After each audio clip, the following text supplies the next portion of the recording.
और जो growth rate का कॉम्बिनेशन है उससे हम हीट मैप समझेंगे। बहुत ज़रूरी है किसी भी स्टॉक को पिक करने के लिए। ये सब आपको यूट्यूब पे इसलिए उसका दाम गिरता जा रहा हो। आपने मान लीजिए कि कोई स्टॉक 100 रुपए से 40 रुपए पे आ गया, तो क्या आप ये सोच के उसको उठा लेंगे कि नहीं 40 रुपए पे आ गया तो ये बहुत सस्ते दाम पे है तो हम उठा लें? हो सकता है वो 20 हो जाए, हो सकता है वो 10 हो जाए, हो सकता है 2 रुपए पे आ जाए, हो सकता है कि नहीं हो सकता है। तो इसीलिए सिर्फ पी रेशियो के बेस पे ही हम किसी स्टॉक को पिक नहीं कर सकते। और जहाँ लोग पी रेशियो चाहे यूट्यूब पे सर्च करते हैं चाहे कहीं भी, लोग यहीं तक डिफिनेशन देके खत्म कर देते हैं, इसलिए एजुकेशन में कमी रह जाती है। हेलो फ्रेंड्स, वेलकम टू एच1 इंस्टीट्यूट ऑफ ट्रेडिंग। मैं हूं रजनीश जोशी। आज हम जिस टॉपिक के बारे में बात करने वाले हैं उसका नाम है पी रेशियोज। तो पी रेशियोज भी स्टॉक को एनालाइज करने में बहुत मायने रखता है। ये उतना ही इंपॉर्टेंट है जितना और सारे रेशियोज है। तो आइए समझते हैं कि इसका प्रैक्टिकल मीनिंग क्या होता है। तो पी रेशियो का मतलब ये होता है कि प्राइस टू अर्निंग रेशियो। इसका मतलब ये होता है कि आप किसी भी कंपनी में 1 रुपए कमाने के लिए कितना पैसा लगाने को तैयार हैं। वो पैसा 20 रुपए भी हो सकता है, वो पैसा 40 रुपए भी हो सकता है, वो पैसा 60 रुपए भी हो सकता है, 100 रुपए भी हो सकता है। तो इसमें क्वेश्चन ये आता है कि क्या 20 रुपए में 1 रुपए कमाना ज़्यादा सही है, या 60 70 या 100 रुपए लगा के 1 रुपए कमाना ज़्यादा सही है? क्या 100 रुपए लगा के 1 रुपए कमाना ज़्यादा महंगा तो नहीं है, या फिर 20 रुपए लगा के 1 रुपए कमाना हमारे लिए सेफ है या नहीं? तो आज के वीडियो में आपके इन्हीं सारे क्वेश्चंस का आंसर मिलेगा। तो चलिए शुरू करते हैं। तो जैसा कि हमने इसके डिफिनेशन से समझा, किसी भी स्टॉक में 1 रुपए के प्रॉफिट के लिए इन्वेस्टर उसमें कितना पैसा लगाने को तैयार है।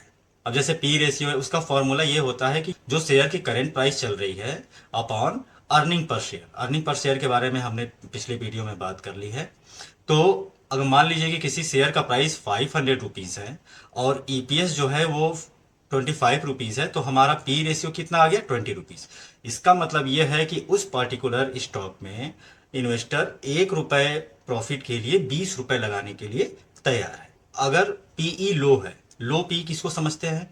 जो जिसका पीई 10 से 15 के बीच में है उसको हम लो पीई समझते हैं, और जिसका पीई 40 से लेके 50 के बीच में है या फिर 50 से ज़्यादा है, 40 से लेके 50 या 50 से ज़्यादा, तो लो पी का मतलब होता है कि वो चीप है। ठीक है, वो जो प्राइस है उस शेयर का, उस स्टॉक का, वो क्या है? अंडर वैल्यूड है। अंडर वैल्यूड मतलब कि अपना जो फेयर वैल्यू है उससे भी कम में इस समय वो मिल रहा है आपको। और हाई पी का मतलब होता है कि जो शेयर का प्राइस है वो बहुत ज़्यादा महंगा है और इसका जो ग्रोथ है वो बहुत ज़्यादा अच्छा है। ठीक है, मतलब लोग एक्सपेक्टेशन करते हैं कि इसका ग्रोथ जो है वो ज़्यादा अच्छा है। अगर बहुत ज़्यादा भी पी हो जाता है तो भाई वो जो स्टॉक का प्राइस बहुत ज़्यादा महंगा हो जाता है, तो भी वो आपके लिए सही नहीं है। तो हम पी रेशियो कैसे देखते हैं? हम पी रेशियो को एक ही सेक्टर में जितने सारे स्टॉक्स हैं उनके ही पी रेशियो को देखेंगे। ऐसा नहीं कि हम एसबीआई का पी रेशियो हम टीसीएस के पी रेशियो से कंपेयर करें, क्योंकि टीसीएस है वो क्या है? वो अलग सेक्टर है। एसबीआई जो है वो अलग सेक्टर है। तो हम एक इंडस्ट्री या एक सेक्टर के जितने सारे कंपनीज हैं, जितने सारे शेयर्स हैं, उन्हीं को कंपेयर करेंगे। तो आइए चलते हैं अपने स्कैनर पे, जिसको हम प्रैक्टिकली समझेंगे कि पी रेशियो कैसे देखा जाता है। ये रहा हमारा स्कैनर, स्कैनएक्स, जो कि धन का ही एक प्रोडक्ट है। यहाँ पे जैसे हम कोई कंपनी लेते हैं, हम कंपनी लेते हैं एनटीपीसी, तो ये एनटीपीसी का पूरा हमारे पास डेटा आ गया। तो यहाँ हम देख सकते हैं कि मार्केट कैपिटलाइजेशन कितना है इसका, इसकी पी रेशियो इस समय कितनी चल रही है, वॉल्यूम कितना है, और यहाँ पे ईपीएस वगैरह भी हम देख सकते हैं और भी सारी चीजें देख सकते हैं। यहाँ एक ऑप्शन आपके पास आता है पीयर्स। पीयर्स का मतलब ये होता है कि इस पार्टिकुलर इंडस्ट्री में इसके कितने सारे कंपनीज हैं और इसके कंपैरिजन में उनका क्या परफॉर्मेंस चल रहा है। तो हम पेयर्स पे क्लिक करेंगे तो हम आ जाएंगे। जैसे एनटीपीसी है, ये जो इंडस्ट्री है ये एनर्जी की है, तो Adani, JSW, NTPC green energy, NHPC, ये सारी चीज़ें, रिलायंस पावर तक, ये किस सेक्टर में आती हैं? ये एनर्जी के सेक्टर में आती हैं। तो अब हम देखेंगे कि किसका किसका पी रेशियो कम या ज़्यादा है। तो यहाँ हम कंपैरिजन करेंगे। सबसे कम किसका है? एनएलसी इंडिया का, और इससे थोड़ा सा ज्यादा किसका है? 12.39, ये है एनटीपीसी का। और सबसे ज्यादा पी रेशियो किसका है? एनटीपीसी ग्रीन का, जो कि 156 चल रहा है। तो 156 मतलब ये बहुत ज्यादा महंगा है भाई, ये तो फेयर वैल्यू पे है नहीं। तो हम सबसे कम पी रेशियोज को सबसे पहले उठाएंगे। तो जब हम देखेंगे कि ये जो पी रेशियो है ये हमारा अंडर वैल्यू है ये भी अंडर वैल्यू है। हम क्या करेंगे कि हम इसको कंसीडर कर सकते हैं, इसको कंसीडर कर सकते हैं, ये 17.17 को भी कंसीडर कर सकते हैं, 26.88 को भी कर सकते हैं कंसीडर। लेकिन जो सबसे कम है भाई, अगर हम कोई स्टॉक खरीद रहे हैं तो हमें क्या चाहिए कि वो हमें सस्ते दाम पे हम उसको खरीदें, और थोड़ा सा महंगे दाम पे। अगर हमारे बाइंग प्राइस से सेलिंग प्राइस ज़्यादा रहेगी तभी तो हमें प्रॉफिट होगा। तो ये रहा कि ये पी रेशियो क्या होता है, उसका डिफिनीशन क्या होता है, और लो पी क्या होती है और हाई पी क्या होती है। लो पी से हमें ये पता चलता है कि जो स्टॉक है वो अंडर वैल्यूड है, वो हमें सस्ते में मिल रहा है। और हाई पी जो होता है वो क्या है कि वो स्टॉक जो है वो हमें महंगे में मिल रहा है, वो एक्सपेंसिव मिल रहा है, वो हमारे फेयर वैल्यू से ज़्यादा महंगा है। तो अब बात ये आती है कि क्या पी रेशियो हमने देखना सीख लिया, कम है ज़्यादा है, और हमने उसका डिफिनेशन पढ़ लिया, तो क्या ये सफिशियंट है मार्केट में टिके रहने के लिए, या फिर उस स्टॉक को ट्रेड करने के लिए, या फिर उसमें इन्वेस्टमेंट के लिए? बिल्कुल नहीं। मैं हमेशा ये बात करता हूँ कि स्टॉक मार्केट में लोग अच्छा क्यों नहीं कर पाते। स्टॉक मार्केट में लोग अच्छा सिर्फ इसलिए नहीं कर पाते क्योंकि उनके पास एजुकेशन की कमी है। अब सिर्फ इतने से ही हमें नहीं पता चल सकता कि हम इस स्टॉक, भले ही वो अंडर वैल्यूड हो, जैसे मान लीजिए वो चीप है, तो क्या हम उस स्टॉक को ले लेंगे? हो सकता है कि अब उसकी परफॉर्मेंस अच्छी नहीं चल रही हो, इसलिए उसका दाम गिरता जा रहा हो। आपने मान लीजिए कि कोई स्टॉक 100 रुपए से 40 रुपए पे आ गया, तो क्या आप ये सोच के उसको उठा लेंगे कि नहीं 40 रुपए पे आ गया तो ये बहुत सस्ते दाम पे है तो हम उठा लें? हो सकता है वो 20 हो जाए, हो सकता है वो 10 हो जाए, हो सकता है 2 रुपए पे आ जाए, हो सकता है कि नहीं हो सकता है। तो इसीलिए सिर्फ पी रेशियो के बेस पे ही हम किसी स्टॉक को पिक नहीं कर सकते। और जहाँ लोग पी रेशियो चाहे यूट्यूब पे सर्च करते हैं चाहे कहीं भी, लोग यहीं तक डिफिनीशन देके खत्म कर देते हैं। इसलिए एजुकेशन में कमी रह जाती है और लोग उस चीज को अच्छे से नहीं समझ पाते। इसके भी आगे है कि पी रेशियो को हम एग्जैक्टली कैसे एनालाइज करेंगे। तो इसका सॉल्यूशन ये है कि हम ईपीएस ग्रोथ रेट देखेंगे। तो हमें ईपीएस के ग्रोथ रेट के थ्रू क्या मिलेगा? PEG ratio. तो पीईजी रेशियो को कैसे हम देखते हैं? तो पीईजी रेशियो का फॉर्मूला होता है कि पीई रेशियो, जो आपका पीई रेशियो है उसको ईपीएस ग्रोथ रेट से डिवाइड कर देते हैं। देखिए सर, ये उसके आगे का एडवांस चीज है, पीई रेशियो का एडवांस वर्जन है ये। जब आप इसको समझ जाएंगे तो आप एक स्टेप और आगे हो जाएंगे कि हम स्टॉक को कैसे पिक करते हैं, चाहे वो इन्वेस्टमेंट के लिए चाहे वो ट्रेडिंग के लिए। तो हमारे पीईजी रेशियो का फार्मूला क्या है कि PE ratio upon EPS growth rate. EPS growth rate हम कैसे कैलकुलेट करते हैं? ईपीएस ग्रोथ रेट का फॉर्मूला ये होता है कि current EPS minus previous EPS upon previous EPS into 100। सुनने में थोड़ा सा टेक्निकल लग रहा है लेकिन मैं आपको बहुत अच्छे से समझा दे रहा हूँ। जैसे हम लोग यहाँ आ गए, एनटीपीसी का हम यहाँ पे क्या देखेंगे? फाइनेंशियल रिजल्ट देखेंगे, तो यहाँ पे हमें आपको ईपीएस मिल जाएगा। अब देखिए ईपीएस कितना था यहाँ पे सितंबर 2025 में 5.23, फिर ईपीएस दिसंबर 2025 में बढ़ गया 5.66। अब इसका जो मार्च 2026 जो अभी करंट में लगभग दोगुना मान सकते हैं, लेकिन हम इसको कैलकुलेट करेंगे तो हमारा आएगा 9098 इंटू 100। तो हमारा कितना हो जाएगा? ये 90%। मतलब जो हमारा ईपीएस ग्रोथ रेट है वो कितना है? 90% है। और इसका पी रेशियो कितना है? इसका पी रेशियो है 12.39। तो जब उसको ईपीएस ग्रोथ रेट से डिवाइड करेंगे कितना आ जाएगा? 0.25। तो ये 0.25 क्या है? ये पीईजी रेशियो है। तो फिर पीईजी रेशियो के थ्रू हम स्टॉक को कैसे पिक करेंगे कि उसको बाय कहाँ करना है, उसको बाय करना है या नहीं करना है, ये हमारा प्राइस फेयर है या नहीं है। अगर वो प्राइस अंडर वैल्यूड भी है तो भी वो प्राइस अच्छा है। अगर वो प्राइस पी रेशियो उसका बहुत ज़्यादा है लेकिन पीईजी जो उसका रेशियो है अगर वो 1 से कम है तो भी वो अच्छा है, आप वहां ले सकते हैं। भले आपको पीई रेशियो एक्सपेंसिव बताया लेकिन उसका पीईजी रेशियो अगर अच्छा है तो भी आप उसको पिक कर सकते हैं। पीईजी रेशियो से हमें ये चीज मिलता है। अब जैसे मैंने यहाँ पे ये मेंशन किया है कि हाई प्राइस भी एक्सेप्टेबल होगा अगर उसका पीईजी रेशियो आपको लेस देन 1 मिल जाए। अगर पीईजी रेशियो 1 से कम है तो स्टॉक अंडर वैल्यूड है। अगर पीजी रेशियो 1 के बराबर है तो फेयर वैल्यू है। अगर पीजी रेशियो 1 से 2 के बीच में है तो थोड़ा सा एक्सपेंसिव है। अगर पीजी रेशियो 2 से ज्यादा है तब ये ओवर वैल्यूड। कभी कभी पी रेशियो आपको कम मिलेगा लेकिन पीईजी रेशियो आपको 2 या 2 से ज्यादा हो जाएगा तो भी वो ओवर वैल्यूड है, मतलब उसको तो आपको छूना ही नहीं है उस स्टॉक को। यहां से ये समझ में आता है कि भले ही पी रेशियो किसी का ज्यादा हो एक बार, लेकिन पीईजी रेशियो अगर 1 से कम है तो भी आप उस स्टॉक को पिक कर सकते हो। तो अब हम पीई रेशियो और जो ग्रोथ रेट का कॉम्बिनेशन है उससे हम हीट मैप समझेंगे। बहुत ज़रूरी है किसी भी स्टॉक को पिक करने के लिए।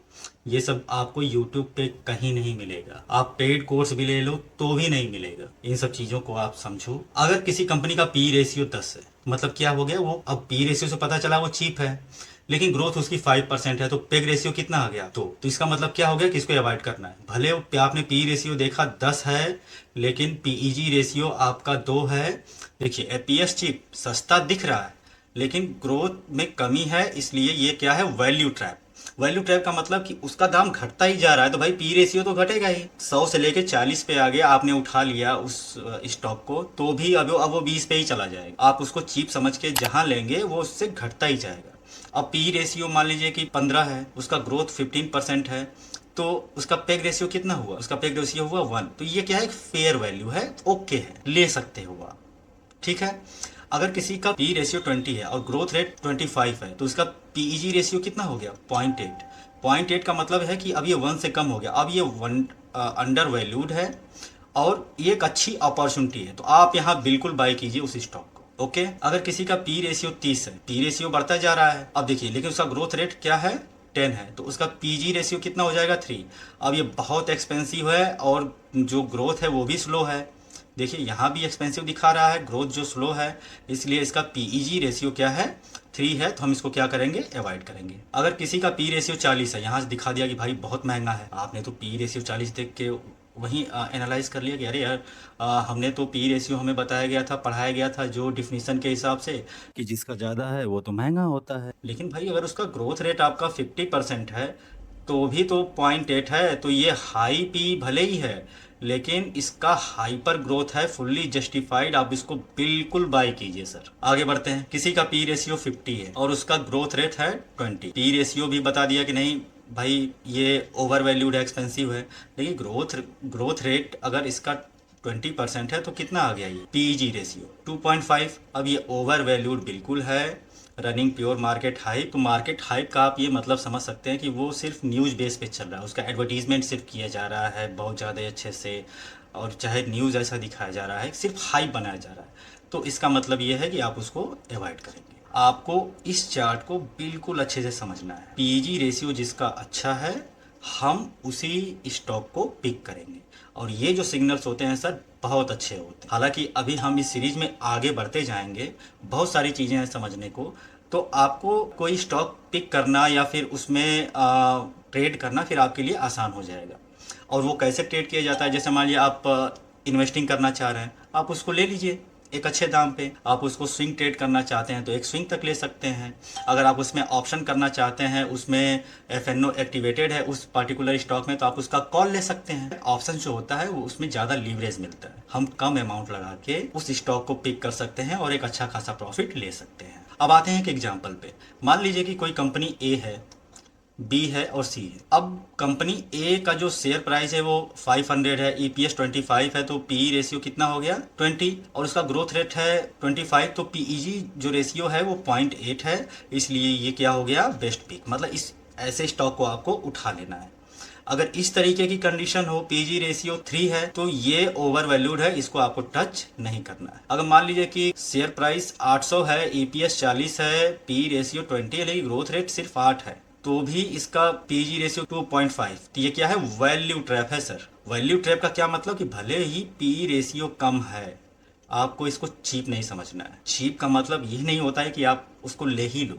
चीप का मतलब ये है कि अब वो कंपनी अच्छा काम नहीं कर रही है। एक यहाँ भी है, ये भी लगभग फेयर पी रेशियो है, लेकिन इसका ग्रोथ रेट कितना है, 10 है, तो ये बिल्कुल ओवर वैल्यूड है। इसको भी आपको अवॉइड करना है, इसको भी अवॉइड करना है, और किसको पिक करना है, इसको। तो हमें किसी भी स्टॉक में ट्रेड या इन्वेस्टमेंट करने के लिए कौन कौन से रूल हैं जिनको प्रीफर करना चाहिए। पहला यह है कि पी रेशियो जो होता है वो एक इनकम्प्लीट पिक्चर होता है सर, उसको आप ग्रोथ रेट से जरूर पेयर करें, जिससे आपका पीईजी रेशियो आएगा। जब पीईजी आएगा तो उसके हिसाब से ही आप उस स्टॉक को पिक करेंगे।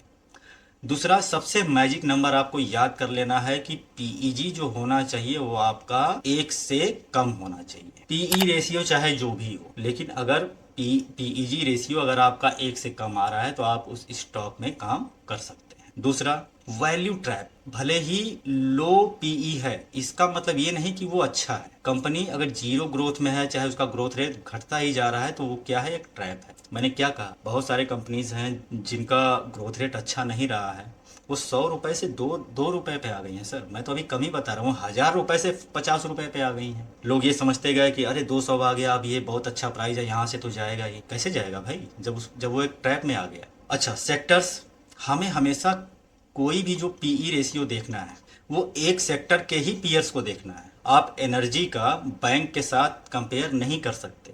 हमें उसके जो डेटा है, जो पिछला डेटा है, उस पे भरोसा करना है सर। जो 3 से 5 साल का पिछला डेटा पे भरोसा करना है।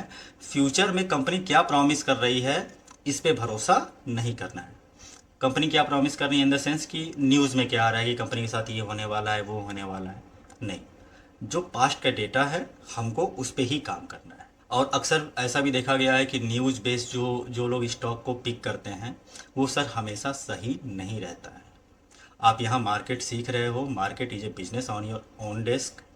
तो आपको इसको बहुत ही अच्छे से सीखना है, पढ़ना है, तब जाके आप मार्केट में अच्छा काम कर पाएंगे। मार्केट जो आपको एक अपॉर्चुनिटी दे रही है, आप इसको अच्छे से ग्रैब कर पाएंगे। जब हम पीईजी रेशियो को एनालाइज करेंगे, बस वहाँ हमें एक फैक्टर देखना है। वो फैक्टर ये है कि कंपनी कितने डेप्थ में है सर। कंपनी बस हाई डेप्थ में नहीं होनी चाहिए। बस पीजी रेशियो को आप कैलकुलेट कीजिए और कंपनी के हाई डेप्थ, इस पे नज़र रखिए। अगर डेप्थ हाई है, मान लीजिए किसी कंपनी का पीजी रेशियो आपको अच्छा मिल गया, लेकिन अगर उसका डेप्थ जो है वो हाई है, तो आप उसको कंसीडर मत कीजिए। बहुत सारे कंपनीज हैं जिनका डेप्थ भी बहुत अच्छा है, डेप्थ फ्री भी है, और पीजी रेशियो अच्छा है, आप बिल्कुल उसको पिक कीजिए, बिल्कुल उस स्टॉक को कंसीडर कीजिए ट्रेड के लिए।